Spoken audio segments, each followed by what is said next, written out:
Folks, you join me bright and early on a crispy spring morning. Let me show you what's been happening in the garden, and I'll explain why I haven't put out a video for a little while.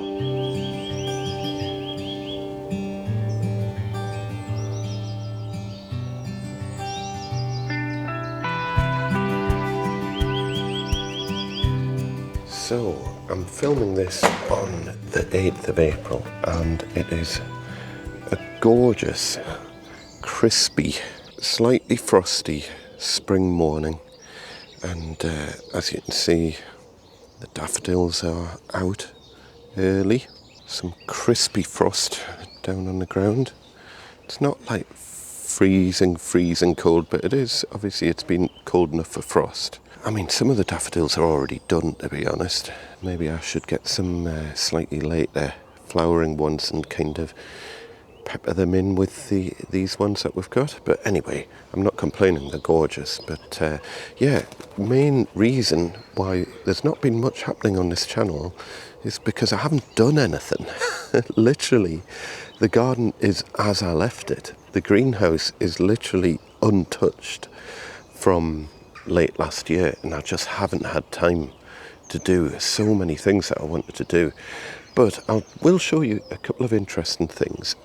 We'll start like all the way down the bottom of the garden because, yeah, as you can see, greenhouse pretty much as it was. I still haven't had time to like clean all of our pots from last year.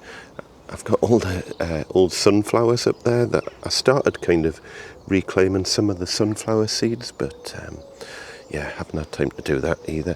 Anyway, as you can see, right down the bottom, forget-me-nots are out. Snowdrops have already been and gone, and I think we've got bluebells starting to come up.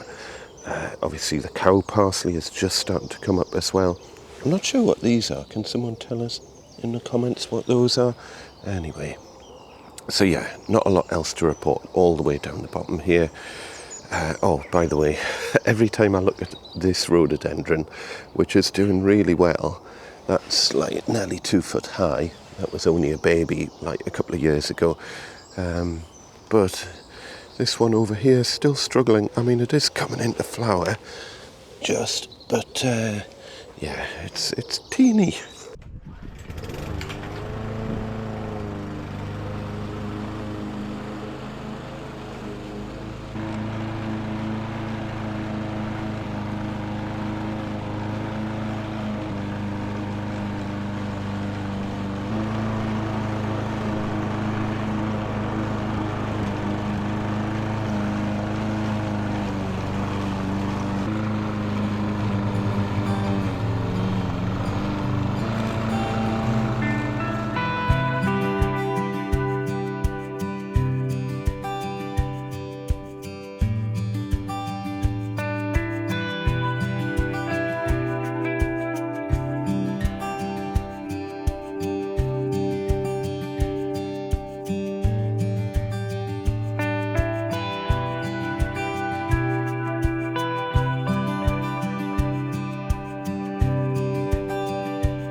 So, the grass has had like a couple of cuts, so we are kind of up and running. I've done a bit of basic maintenance and weeding and things like that. I've cleared out this raised bed. I've cleared out the roots out of what was the tomato pots from last year. Interestingly, I never knew this. So this curly kale here, these were just like a stump over the winter. I think the pigeons had a good kind of feed on them, and they're all regrowing. I didn't know that like curly kale would just keep going and keep going like that, so that's kind of cool. I don't know if you would still eat it, but the more interesting thing is this. Is it a Swiss giant? They're just like pansy things, and I didn't think they would survive the winter. More about those very shortly as well. Little patch of daffodils here in the lawn that come through every year, so they haven't flowered yet. We'll leave them to it. Everything else is just kind of either in bud or coming into leaf. This plum tree here is just starting to flower. We've got a couple of these little things coming through the lawn. I'm not sure, are they primulas? I'm not sure. What else have we got? We've got the peony. So here's how the peony starts life, by the way. These little stalks just popping up through the ground. They'll be massive in a couple of months' time, so watch this space. Do hit subscribe if you want to see the full story of what's been happening with this garden. It started off as a kind of desolate waste ground, and we're gradually sorting it out. Now again, every time I look at this border, I think of a job that I haven't done, that I should have been doing, which was to empty out this compost heap on this side. It's just got some sawdust in on top, but this compost here is absolutely gorgeous. The plan was to put that on the garden pre-winter, so that the frost would kind of help break it down a little bit and bring it into the soil. I just haven't had time to do that, because what I do need to do is empty all that out, spread it all over those beds that I just showed you, then turn this compost heap upside down into that bay to help this rot down, so that the greener material on the top ends up at the bottom, and then that frees up that bay, and it'll be amazing how quickly this will rot down once it's turned upside down as well. So I do need to do that quite soon, because as you can see, that's rapidly filling up, and I don't want to put anything on top of this because this is ready to use.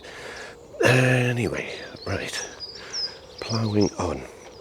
As I say, everything's like just coming into bud. Cherry tree here, just coming through. The dog rose is just all kind of covered in compost. Dog rose is just kind of starting to leaf. This is mixed in with a sycamore tree. And what else have we got around here? We've got more daffodils. I think they're daffodils at the back, I can't remember. The lilac, I mean I had all great plans to kind of chop this lilac bush down a bit, because it's getting on to like over 3 meters tall now. Sorry, the sun's like shining right where I'm filming, but as you can see, I've missed my chance really. It's coming into leaf now, and I don't really want to chop it back while it's in kind of growth mode, if you like. I should have done that earlier on, but that's fine. It can live another year, and we'll cut it back a bit more next year. Coming around this side of the garden, so this is what I was going to say about those Swiss giant pansy things. So these have been out all winter. That's a sage at the back, but I didn't expect these to make it through the winter and actively start growing. I thought these were annuals. Doing really well. Looks like the lavenders have carked it again, but yeah. What's the story there, folks? I'll put the exact name of them on the screen. I'm sure they're not supposed to survive a British winter. Anyway, so coming around here, what else is there to show you? There's not a lot else to show you, really. That's the thing. Most stuff, again, these wild cherries, I wanted to cut these right back because they're getting far too tall. I want these to be more of a bush rather than a tree. but they're all coming to leaf now, and I don't want to be too brutal cutting them back. I don't know, what do you think? I need to take about at least 2 foot off the height of that, because I want to encourage more growth down at this sort of level, because that was the whole purpose of these, to act as more of a hedge than a bunch of trees. And of course the good old flame azalea. This is our countdown to spring, if you remember. Around kind of normally mid-May or thereabouts, this turns into our probably pride and joy in the garden. Bright red, fluorescent pink flowers that you get off this. So if you want to see what that turns into, do hit subscribe.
So, in other news, coming in the greenhouse, it's a little bit warmer, although it's still, I mean, it's only 4 degrees in here. It's still cold.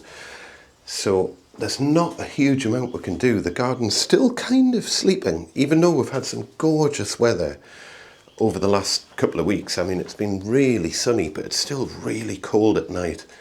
So yeah, there's a limit to how much we can do at the minute. And because I've been busy on another separate renovation project, which you'll find out about all over on the Gosforth Handyman channel, linked down in the description. But if you want to see what's happening with that renovation that I'm working on, then yeah, do subscribe to that as well. But it means I've been really late getting tomato seeds sorted out. So, well, I'll show you in a second what I'm doing to kind of compensate for that. But I think last year, around this time, I'm sure I already had some seedlings in the greenhouse. I might be wrong. Either way, yeah, it's been April this year when I've planted the tomato seeds. They haven't even germinated yet. That's how late I am. I don't know where you guys are. Let us know down in the comments. How are your tomato seedlings doing? Are they germinated and have they kind of emerged yet?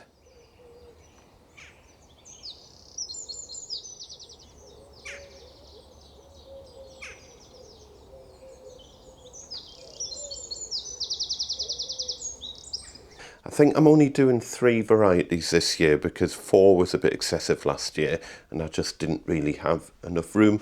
I'd rather go for 3 varieties, and this is based on stuff that you guys have recommended as well. So thank you so much. We shall see how these go. We've got Sun Golds and Gardener's Delight in there. So yeah, thanks for those recommendations. Really looking forward to trying those later in the year. But I've got them in the propagators, and we're just basically waiting on these to sprout. No sign of anything yet. So yeah, it's early days. They've only been in there for a day at most. But on the basis that it is the 8th of April now and things are getting on time-wise, what I've done to try and give the tomatoes a bit of a kind of boost once they do emerge is that I've bought a little Chinesium grow light thing. I mean, yeah, we'll see how well this does. It's on kind of arms and things, so once they've emerged, I'll bring them into the garage here and put this thing on a timer and basically just have these going over it more or less constantly, and it'll be a little bit warmer in here than out in the greenhouse because it's still cold there, and then I can control the amount of light that they're getting. And I think you can also do different types of light pattern and all sorts of things. Yeah, you can switch them on and off, and you can change like I think you can change like the color, temperature and brightness and things. Yeah, there you go. So it's like an orangey light. It tells you in the instructions what light to use depending on the growth of the seedlings, so I'll have a read into that.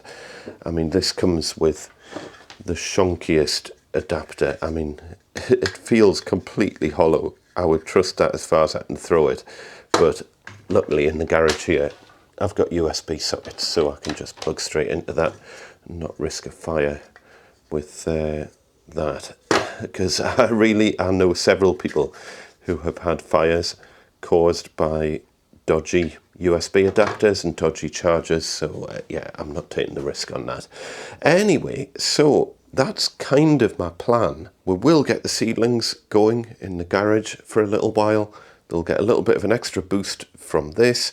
I will get onto various jobs that need doing in the garden this year. So there's so many things I need to get done.